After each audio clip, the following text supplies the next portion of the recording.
બાપ જીવા જેવું હામું પીડ્યું છે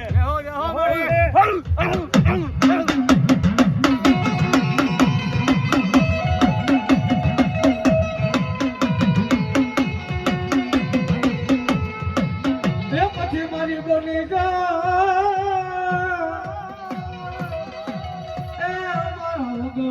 પૈસાનો મારી મેલડી લઈ દીધી મારે વકીલ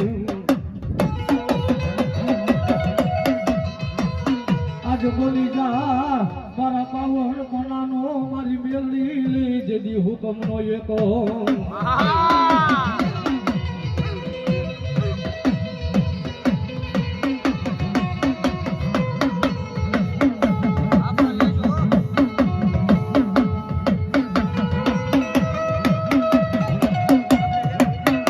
પછી મને એક વાર